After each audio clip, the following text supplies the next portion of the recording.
안녕하세요. 뉴스와 사람들입니다. 조은석 특검이 김용현에 대해 추가 기소를 했고 이어 윤석열 체포도 진행될 것으로 보입니다.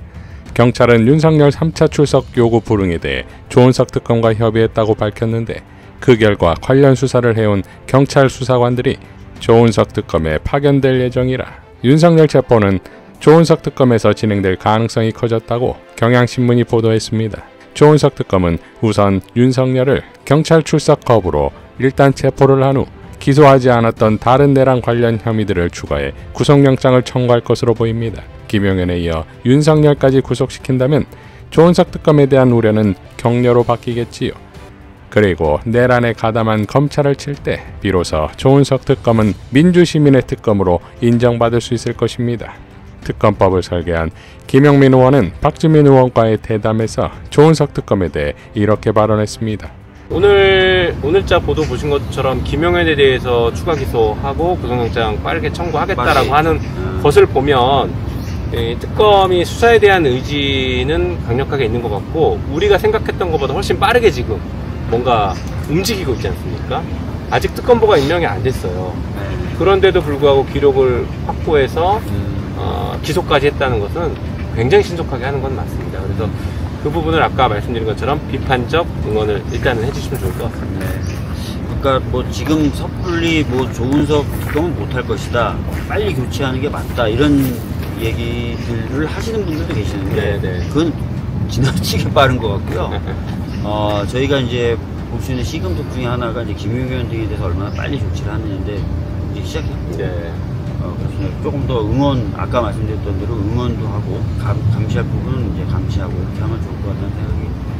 자, 김영민 의원과 박주민 의원의 발언과 박시영 대표와 김병기 원대와 통한 내용을 결합해보면 대략 법사위원장과 간사가 추정되지 않습니까? 우리 여당을 겨냥할 만한 그런 사건들도 갑자기 수사할 수 있어요. 그렇죠. 그래서 검찰개혁은 이런 수사를 막으려고 하는 것이다. 매번 그런 프레임을 가져오잖아요. 그랬죠. 그렇기 때문에 저희들이 이 검찰개혁은 시간을 많이 들이면 안 되고 빨리 검찰이 정치적 꼼수를 쓰지 못하도록 빨리 끝내는 게 가장 좋은 것 같습니다. 그러니까 9월까지 끝내야 된다고 생각하시는 거죠? 그렇게 끝내야 된다고 법사위원장 가셔야겠는데요.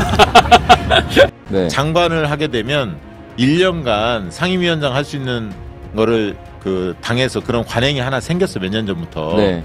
그래서 이제 박범계 위원장도 1년간 상임위원장 할 수 있는 자격이 부여돼 있거든요. 그러다 보니까 이제 박범계 의원 이야기가 자연스럽게 좀 있었던 건 사실인 것 같아요. 당내 분위기에. 박범계 의원이 법사위원장이 만약에 아니라면 다른 위원장 자리를 하나 줘야 하는 상황이에요. 박범계 의원한테. 그러면 다른 상임위원장 했던 분이 이쪽으로 오실 수도 있고 여러 가지를 이제 고민하실 것 같아요. 김용민 의원이 지금 높게 나왔잖아요. 네. 이 부분에 대해 어떻게 생각하냐. 아니 김용민 의원이 법사위원장으로서 흠결이 하나도 없고 개혁적이라는 것 때문에 많은 분들이 좋아하시잖아요. 검증됐잖아요. 그러나 재선 의원이 맡으면 3선 의원 이상 중진 의원들의 반발이 상당히 클 거다. 김용민 의원이 만약에 그런 3선 이상이 꼭 되어야 한다는 기준이 있어서 어렵다면 간사라도 법사위 간사라도 모시는 게 좋겠다. 그래야 지지자들이 좀 안심할 수 있는 거 아니냐. 법사위원장의 박주민, 간사의 김용민이라면 최강의 콤비가 되지 않겠습니까?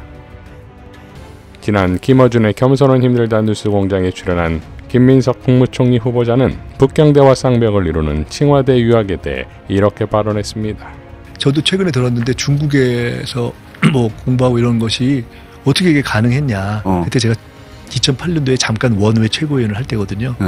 그거 갖고 시비를 하는 모양이더라고요. 근데 사실은 제가 그거를 이 사람들이 청문회 나가서 얘기하면 그때 그냥 얘기해 줄까 하고 있었는데 오늘 그냥 말씀 좀 드릴게요. 중국의 로스쿨 석사도 그거는 논문을 썼어요. 아마 그것도 뭐 칭화대 검토하고 있죠. 칭화대도 칭화대 세계적인 대학인데. 네, 근데 이제 문제는 뭐냐면 그때 한국에서 최고위원을 하고 있을 때 원외니까 월수금 회의를 할 텐데 어떻게 그때 그걸 했냐.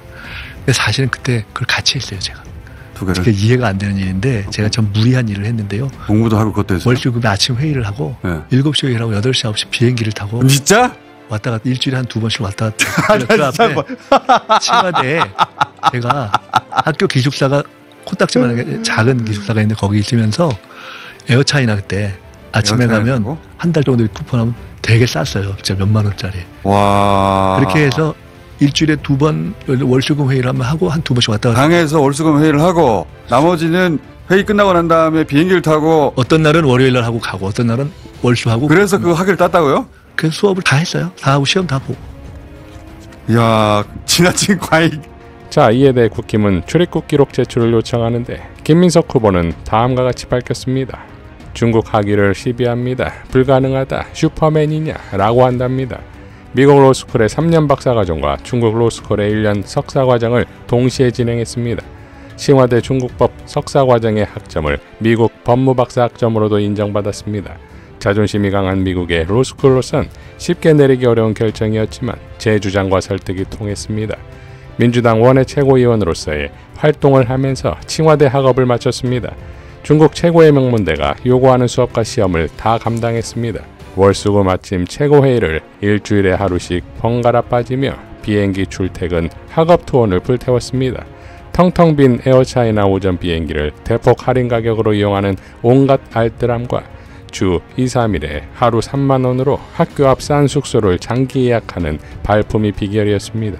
미국에 비해 절반 수준의 학비와 생활비로 버텼습니다. 정치검찰의 2차 표적 사정으로 한 학기가 늦어졌지만 결국 다 마쳤습니다. 중국 출입국 및 비행편 기록을 곧 공개하겠습니다. 칭화대 로스쿨은 마구잡이 학위를 주는 대학이 아닙니다. 중국에선 논문도 썼습니다. 탈북자 문제를 국제법으로 다루면서 중국에 할 말도 한 의미 있는 독창적인 주장이었습니다. 오늘 현재 청문회 법상 요구자료 제한 시한을 넘긴 바가 없습니다. 시한과 규정안에서 제출할 것입니다. 재검증을 요구하시는 야당 국회의원님들의 열성을 존중합니다. 다만 균형적 역지사지의 잣대와 합리적 사립 판단의 반론도 기대합니다. 정책과 비전도 토론되기를 기대합니다. 국힘의 곽규택은 김민석 후보자의 2005년에서 2015년 출입국 내역을 제출해달라고 요청했는데 김민석 후보자가 동의하지 않아 제출하지 않았다는 회신이 있다. 민주당 최고위원이면서 부산시장 경선까지 나가던 시기에 칭화대에서 석사를 받을 수 있나? 라고 지적했지만 2018년까지 3년을 더 공개했습니다. 자, 이런 후보자이니 저들에겐 서서히 공포가 밀려오지 않겠습니까? 이재명 대통령도 힘든데 거기에 김민석 국무총리까지 결합된 정부라면 이 콜라보를 대적할 수 있는 국힘은 지금도 앞으로도 없을 것입니다. 그러니 어떻게든 막아야 하는 것인데 방법이 없지요. 신인규 변호사는 다음과 같이 밝혔습니다. 국민의힘은 반격 필살기를 잃어버렸다. 국민의힘은 이익 집단인데 그동안 국민을 속여온 정치 집단이다. 양두구육만 해오다 보수를 팔았고 젊음을 팔았다. 윤석열 이후 국민의힘은 검찰을 더 이상 이용할 수가 없게 되었다. 뉴미디어의 급부상으로 더 이상 레거시 미디어도 힘이 예전만 못하다. 명태균도 드러난 마당에 여론조작 기술도 쓰지 못하게 되었다. 즉 반정치의 도구들인 검찰, 언론, 여론조작을 쓸 수 없게 되니 민심을 속일 방법을 잃어버렸다. 정치가 그만큼 더 좋아져가는 과정이리라 라고 일갈했습니다. 자, 그러니까 이런 김민석 후보에게 기껏 들이대는 것이 70억대의 자산가이자 검사 출신이자 윤석열의 최측근인 주진우 정도이니 말다한 거 아니겠습니까? 한준호 의원은 다음과 같이 밝혔습니다. 주진우 의원이 저를 고발했다고 합니다. 안 그래도 언제 고발할 예정인지 궁금하던 참이었는데 라디오 인터뷰에서 고발했다고 말씀하신 것을 보고 알게 되었습니다. 이 인터뷰에서 주진우 의원은 이렇게 말했습니다. 제가 고발했다는 것은 제 재산 관계에 자신이 있다는 것이고 잘못 고발했다면 무고의 책임을 지는 것이라고요. 누가 책임을 지게 될지는 차차 밝혀지겠군요. 매우 기대가 됩니다. 인천의원이 무슨 성역이나 되는 듯이 아무 말 대잔치를 여니까 국민적 분노가 매우 거세게 일어나고 있는 것 같습니다. 오죽하면 몇몇 국민께서 직접 주진우 의원에 대한 검증을 시작하셨겠습니까? 어제 온라인 커뮤니티에 주진우 의원과 가족이 보유한 울산 소재 토지와 건물에 대한 검증 게시물이 올라왔고 유튜브에는 주진우 의원의 부친이 무고한 이들을 국가보안법 위반 혐의로 구속했다는 내용의 동영상이 게재되었습니다. 이런 의혹 제기도 허위사실 유포로 조직적 방해 행위라고 우길 참은 아니겠지요. 묻지도 따지지도 않고 고발부터 질러버리면 정당한 문제 제기를 틀어막을 수 있을 거라 생각하고 있습니까? 그래도 선량한 국민까지 적으로 돌리지는 마십시오. 시간이 흐를수록 외로운 싸움을 하는 사람은 주진우 의원일 것입니다. 왜 자신의 신상이 파묘되고 본인이 역풍을 맞는지 스스로 성찰해 보시길 바랍니다. 잘 겨뤄봅시다. 저는 자신 있습니다. 라고 포효했습니다. 자, 김민석 후보자는 국무총리가 될 것이고, 김용현은 구속될 것이고, 윤석열도 구속될 것이고, 김건희도 구속될 것이고, 주진우는 최혜병 특검의 수사를 받을 것이고, 그렇게 모든 건 제자리로 돌아갈 것입니다. 권선징악과 사필규정 말입니다. 이상 뉴스와 사람들이었습니다. 시청해 주셔서 감사드립니다.